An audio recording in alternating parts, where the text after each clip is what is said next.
سيئات أعمالنا من يهده الله فلا مضل له ومن يضلل فلا هادي له ونشهد أن لا إله إلا الله وحده لا شريك له ونشهد أن سيدنا ومولانا محمد وبارك وسلم أما بعد فأعوذ بالله من الشيطان الرجيم بسم الله الرحمن الرحيم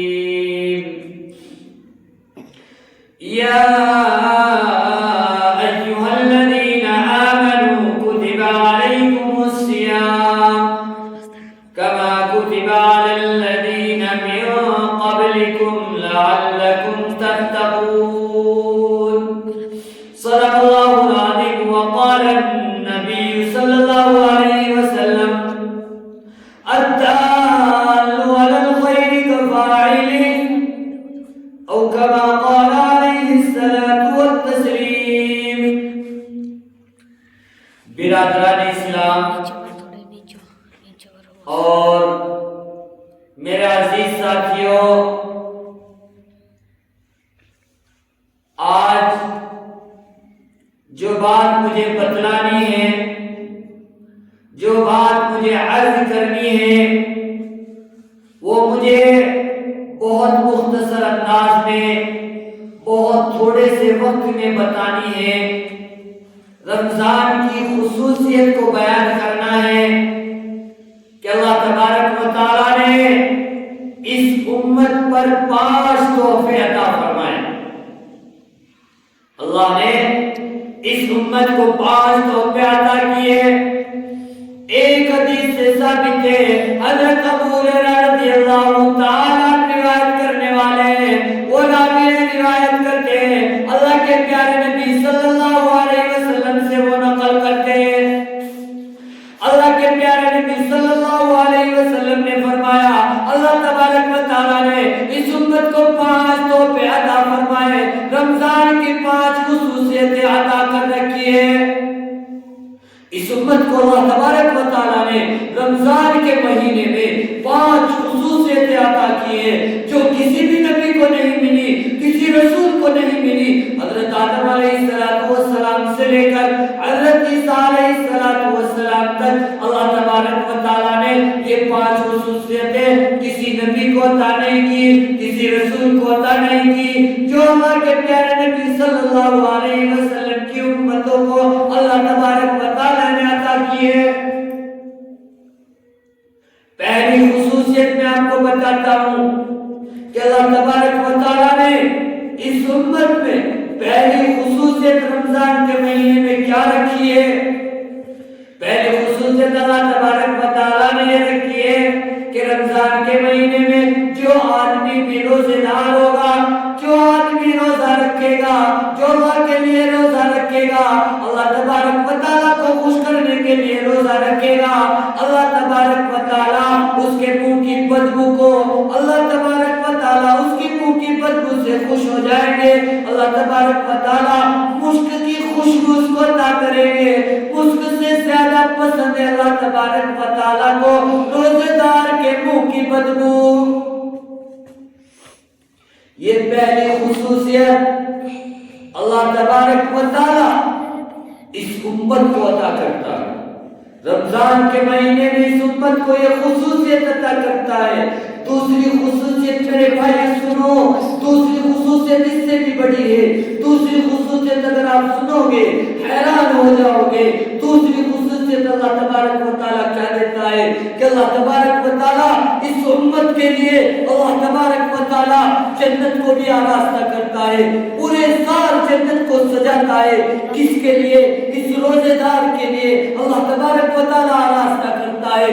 جنت سے ایک خوشبودار ہوا چلتی ہے، جنت سے ایک رمضان کی پہلے دن اللہ تبارک و تعالیٰ جنت سے ایک خوشبودار ہوا کو چلاتا ہے، وہ حورت تک پہنچتی ہے، حورت دعائیں کرتی ہے، اللہ تبارک و تعالیٰ سے کہتی ہے اللہ تبارک و تعالیٰ ہمارے لیے ایسا جوڑا عطا فرما جس سے تو راضی ہو جائے۔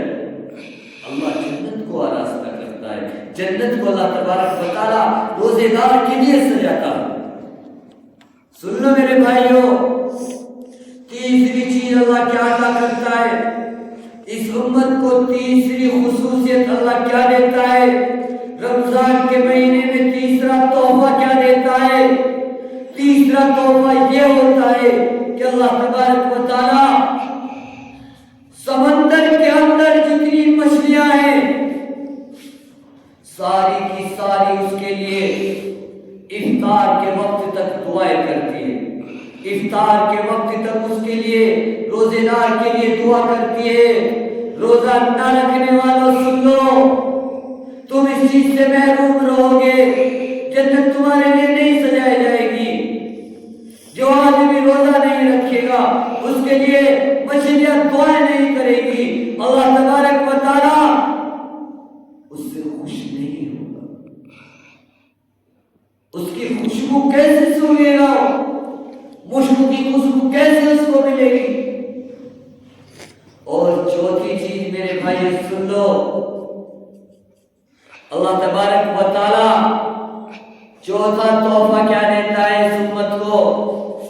چوتھا تحفہ عطا یہ کرتا ہے کہ اس میں سرکش شیاطین کو اللہ تبارک و تعالیٰ قید کر لیتا ہے، شیطان کو قید کر لیتا ہے۔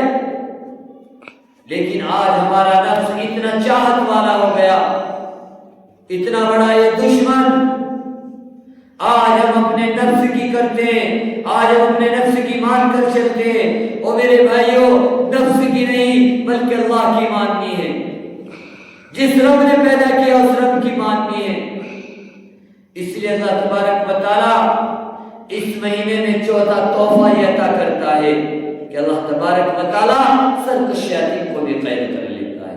اور اللہ تبارک و تعالیٰ اس مہینے میں پانچویں چیز کیا عطا کرتا ہے؟ اور میرے بھائی سنو، پانچویں چیز اللہ تبارک و تعالیٰ اس مہینے میں جو عطا کرتا ہے، رمضان کے مہینے میں جو عطا کرتا ہے، آخری روزے میں اللہ تبارک و تعالیٰ روزے داروں کی مغفرت کر دیتا ہے۔ آخری رات میں اللہ تبارک و تعالیٰ روزے داروں کی مغفرت کر دیتا ہے۔ جب اللہ کے نبی اس بات کو کہتے ہیں تو صحابہ عرض کرتے ہیں، اے اللہ کے نبی، اے اللہ کے لاڈلے نبی، اے اللہ کے تاجدار پیغمبر، مدینے میں رہنے والے، مکہ میں رہنے والے، طائف کے اندر پتھر کھانے والے، اے فاطمہ کے والد صاحب، حسن حسین کے نانا، ہمیں یہ بتا دیجئے کیا یہ شب قدر ہے یا شب مغفرت ہے؟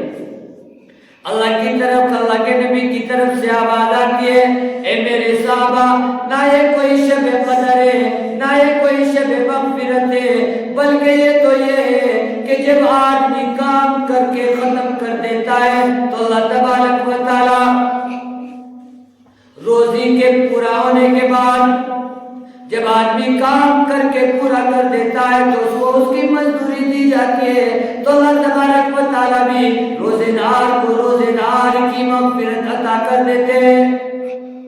یہ 5 تحفے ملتے ہیں میرے عزیزوں، کتنی بڑی خصوصیت اللہ عطا فرماتا ہے، کتنے بڑے بڑے انعام عطا فرماتا ہے جن سے روزہ نہ رکھنے والا محروم رہتا ہے۔ اس لیے رمضان کے آنے سے پہلے ہمیں یہ 5 باتوں کو غور سے سننا ہے، ان 5 باتوں پر ہمیں عمل بھی کرنا ہے۔ اس لیے میرے بھائیوں، ہمیں ان 5 باتوں کو غور سے سننے کی اللہ تبارک و تعالیٰ توفیق عطا فرمائے۔ واہ